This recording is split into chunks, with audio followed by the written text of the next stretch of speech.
Hi, I am Mia, and welcome to episode 2 of reading scary stories I found on Reddit. Every story from today was posted on the r/paranormal subreddit. Some of them got shared by my community on the community Discord. Make sure to join if you want to share your favorite stories. If you want to hear more scary stories in the future, make sure to leave a like and share your own experiences down in the comments. Now, turn off the light and let's get into it. Number 1. The forest behind our house. This story was posted by the user Whisperfied. Our bizarre experience with the forest behind our house eventually forced us to move out. I was 8 years old when we first moved into the house on the edge of the forest. My parents had their doubts about buying a new house with a backyard bordered by a forest. They had concerns about wild animals getting into our bins and hurting our dogs, and we were worried one of us might go too far into the trees and get lost. But it was cheap. My dad liked the seclusion, my mom loved the house itself, and my siblings and I were excited about playing in the backyard and exploring the forest.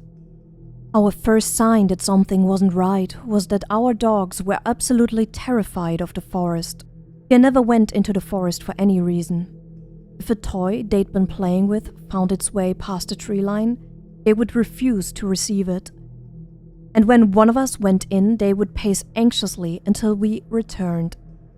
On occasion, we'd notice the dogs staring at a spot in the forest in obvious distress, sometimes growling or barking, but we could never see anything there. My brother once carried one of the dogs into the trees to show her there was nothing scary about it, but she wriggled out of his grip and sprinted into the house in a panic.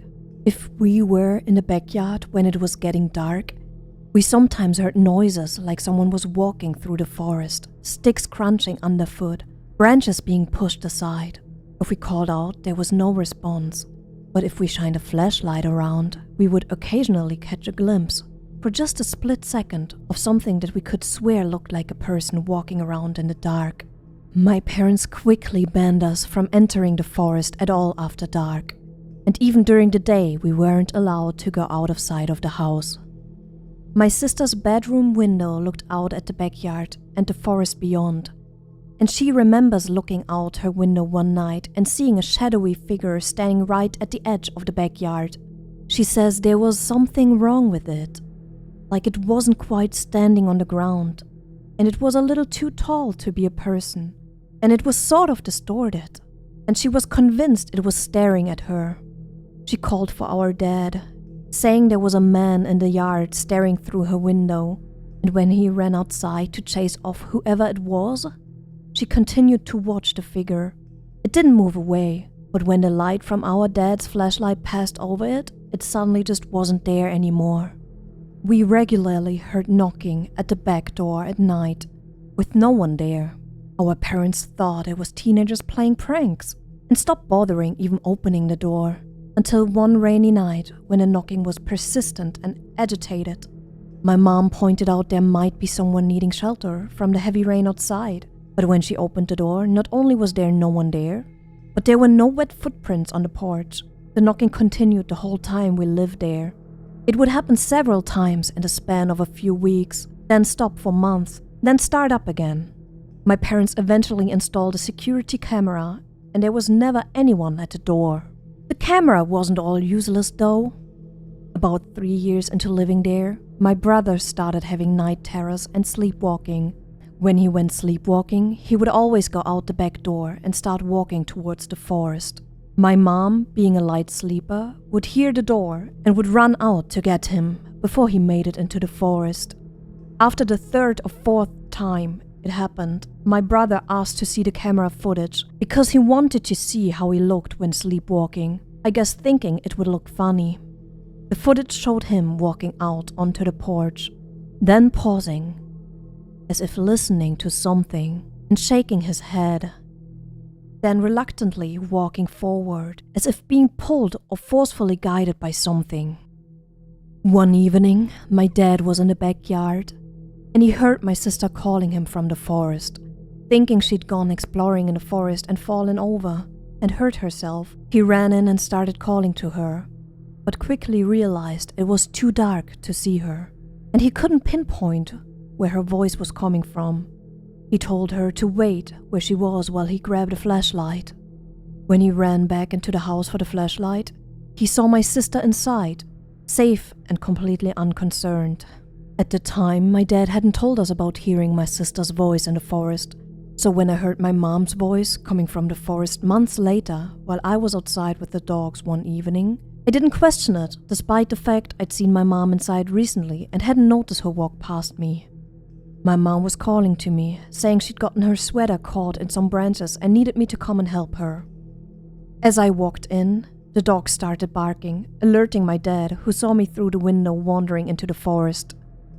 He came outside and called to me, and I said I was just helping Mom.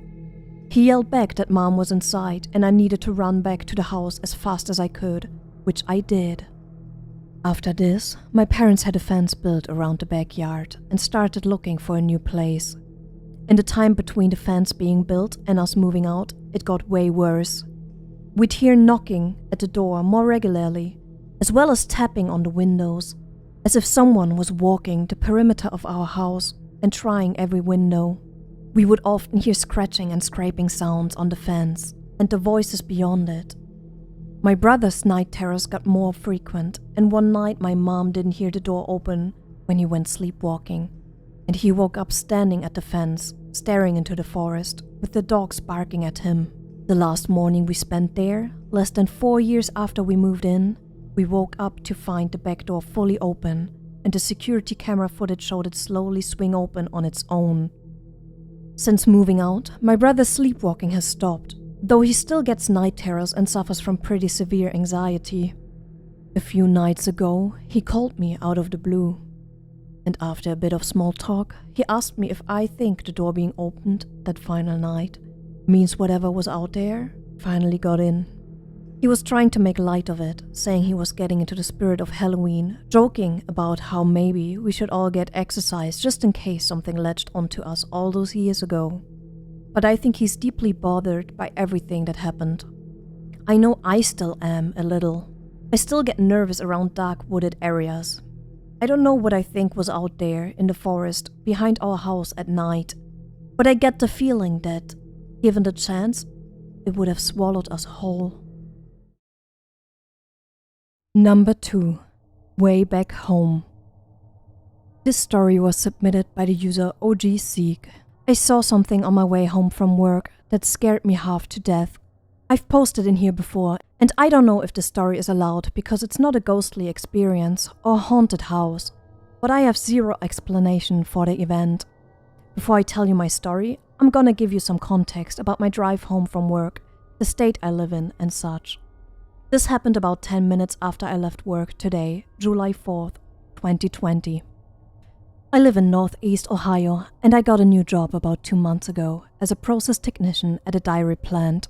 It pays very good money, considering it's a 34-35 mile drive one way. After about 20 or 25 miles, I drive through a wooded area. Nothing uncommon for me, as where I live in Ohio, forests are common, and I pretty much lived in one behind my grandma's house growing up.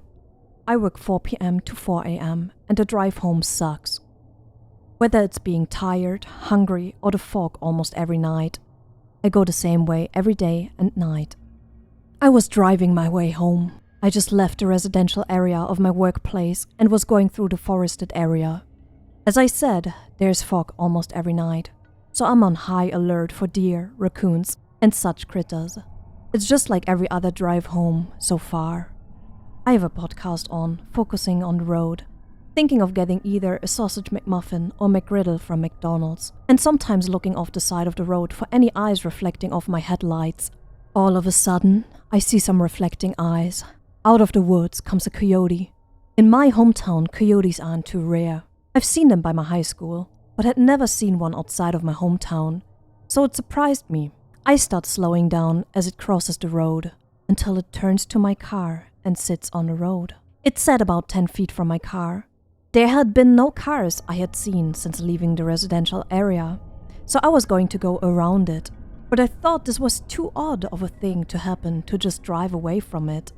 I expected it to just get up and walk away at any given second. This is where I began to get very scared. I honked my horn, and after about 2 or 3 seconds, it smiles at me. I have my brights on, so I can see it perfectly. This coyote had human-shaped teeth. My heart dropped and every hair on my body raised, just as it is now, recalling this incident. It lasted about 1 second, before sitting up and running into the woods. I sat there in fear for about 5 seconds before shoving my foot on the pedal and driving at a getaway speed. I didn't stop and get food because I had and still have no appetite. I thought about what I saw for the rest of the ride home, at first doubting it, but like I said, with my brights on and it being so close to my car, I saw it as clear as day. This coyote had human teeth, and there was no doubt about it. I'm very into the paranormal, and that includes cryptids. Is it possible I ran into a skinwalker or some genetically mutated coyote?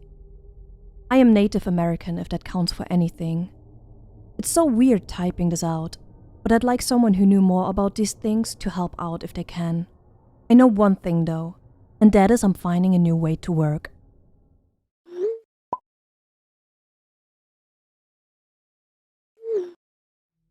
Number 3. Lost in the Woods.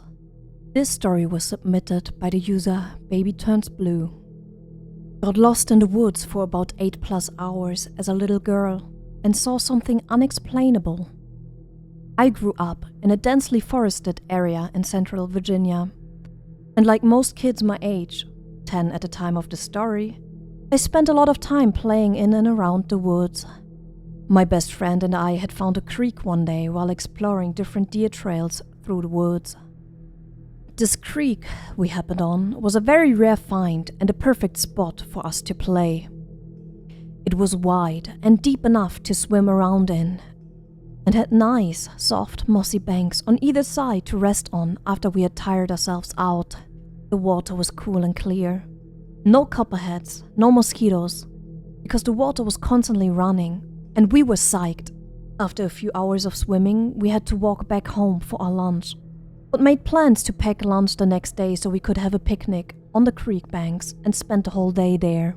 The next morning, we set out for the woods at around 1 p.m., planning to have the picnic first and swim after. We entered the same spot we had the previous day and followed what we thought was the same deer trail.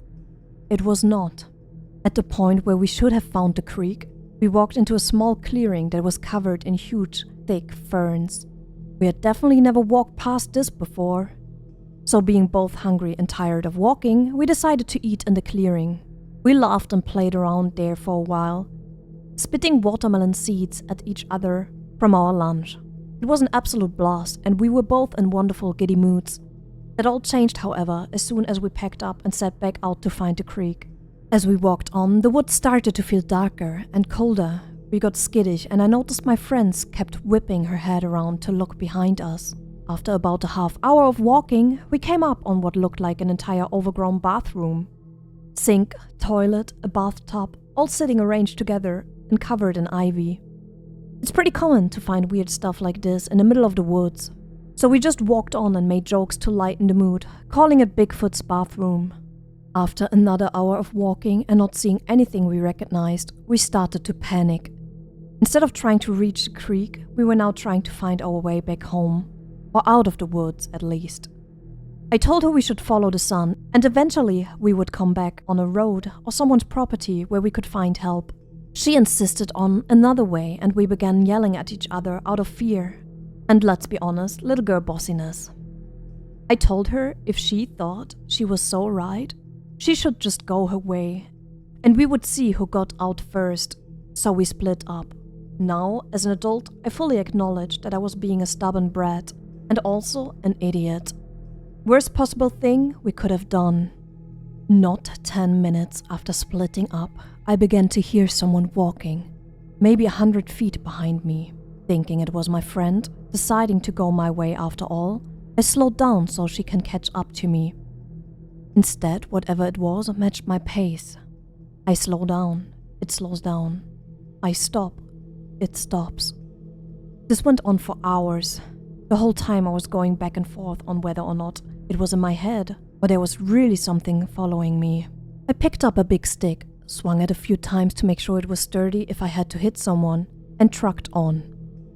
As it began to get dark, I came up on something that made my heart sink into my stomach.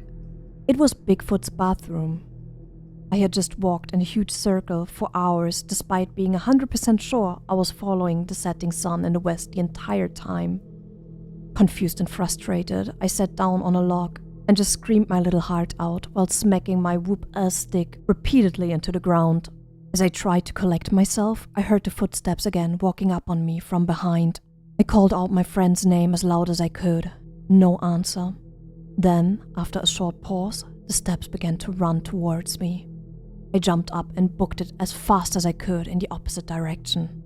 Now, this is the truly horrifying part, which I typically omit while telling people the story. As I was sprinting through the darkening woods, I began to hear what I thought were church bells. I looked up to see the darkest, deepest cloud I have ever seen in my life. In the middle, it was so black, it was like looking into the night sky, and the dark gray around it seemed to be swirling. It gave me a horrible feeling to look at, almost like nausea you get when looking through binoculars too long.